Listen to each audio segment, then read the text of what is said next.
नमस्कार भाइयों, राम राम।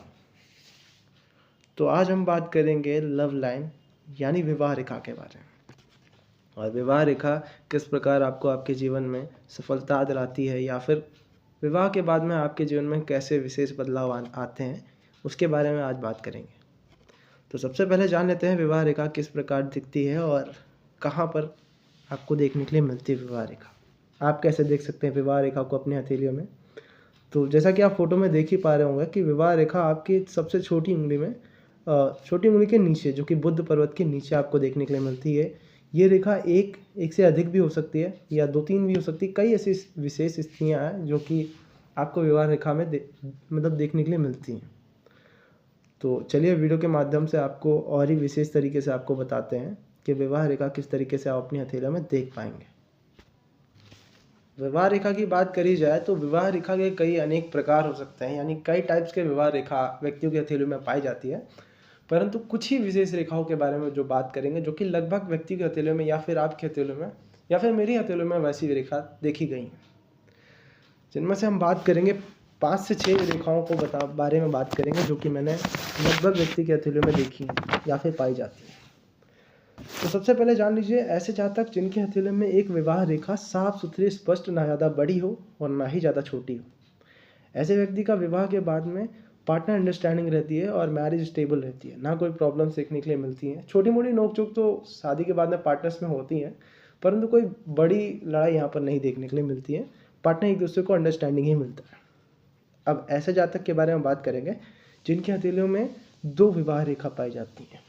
ऐसे व्यक्ति की हथेली में अगर विवाह रेखा दोनों ही निरंतर मतलब बराबरी में 2 रेखा सेम टू सेम आपको देखने के लिए मिलती है विवाह रेखा, तो ऐसे जातक का कह सकते हैं कि मल्टी रिलेशन होता है। या फिर ये हो सकता है कि उसका पहला पार्टनर किसी कारण डिवोर्स होना, या फिर उसके पार्टनर के साथ में कोई हादसा होने के बाद में उसका दूसरा शादी, या फिर कह सकते हैं मल्टी रिलेशनशिप, या दूसरे के साथ में उसका मतलब कह सकते हैं कि रिलेशन चल रहा है, एक अफेयर भी कह सकते हैं। और छोटी विवाह रेखा जिसके हथेलियों में पाई जाती है, यानी बहुत ज़्यादा बड़ी नहीं हो और साफ़ सुथरी नहीं, एक छोटी सी रेखा होती है, जो कि ऐसे व्यक्ति जिनके हथेलियों में ऐसी रेखा पाई जाए, ऐसे जातक के जीवन में शादी के बाद में काफ़ी संघर्ष करना पड़ता है और शादी भी काफ़ी जल्दी नहीं होती है, लेट में शादी भी होती है इनकी।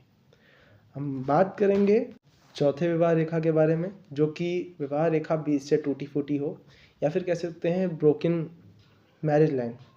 ऐसे जातक जिनकी हथेलियों में विवाह रेखा टूटी हो, बीच से ब्रेक हो, ऐसे विवाह रेखा को कह सकते हैं कि ऐसे जातक जिनकी हथेलियों में ऐसी रेखा पाई जाती हैं, इनके विवाह के बाद में पार्टनर्स में मतलब अंडरस्टैंडिंग नहीं होती, मिसअंडरस्टैंडिंग होती है कि एक दूसरे पर शक करते हैं और चीज़ें अस्त व्यस्त रहती हैं।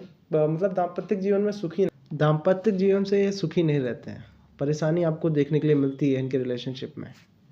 हम बात करेंगे 5वीं ऐसी रेखा विवाह रेखा के बारे में, जो कि घुमावदार रेखा होती है। विवाह रेखा एक कर्व एंगल में होती है, कर्व लाइन ऐसी, जैसे कि ये मान सकते हैं इसमें कि अगर विवाह रेखा का मुड़ाव अगर बुध पर्वत की तरफ है, तो ऐसे जातक की शादी जल्दी ही हो जाती है और दाम्पत्य जीवन में ना कोई परेशानी आपको देखने के लिए नहीं मिलती है, स्टेबल लाइफ होती है इसकी, पार्टनर भी से अंडरस्टैंडिंग मिलता है। और दूसरी जगह अगर इसका झुकाव नीचे साइड होती है, हृदय रेखा के पास में होती है, तो ऐसे व्यक्ति के जीवन में जो विवाह के बाद में काफ़ी समस्या देखने के लिए मिलती है। ऐसा जातक भी संघर्ष करता है अपने विवाह को लेकर के, पार्टनर कहीं ना कहीं एक दूसरे को चीट कर रहे होते हैं। तो बात करेंगे आखिरी रेखा के बारे में, जो कि नो मैरिज लाइन। ऐसे जातक जिनके हथेलियों में विवाह रेखा ही ना पाई जाए, ऐसे जातक का ये नहीं कह सकते कि विवाह ही नहीं होता। कई केसों में विवाह नहीं भी होता, बट कई केसों में विवाह हो जाता है। परंतु विवाह के बाद में व्यक्ति को अपने रिलेशनशिप में इंटरेस्ट नहीं होता, शादी के बाद में अपने पार्टनर के साथ में ये रहना पसंद नहीं करता। कई केसों में ये अकेला ही प्रेफर करता है कि अपनी लाइफ को अकेला ही स्पेंड करे। और आशा करता हूँ ये वीडियो आपको समझ में आई होगी, कहीं ना कहीं कुछ बातों को आप रिलेट कर रहे होंगे। अगर वीडियो ज़रा भी आपको समझ में आती है, पसंद आती है, तो कृपया करके लाइक एंड शेयर सब्सक्राइब जरूर कीजिएगा। मिलते हैं अगली वीडियो में, तब तक के लिए जय श्री राम।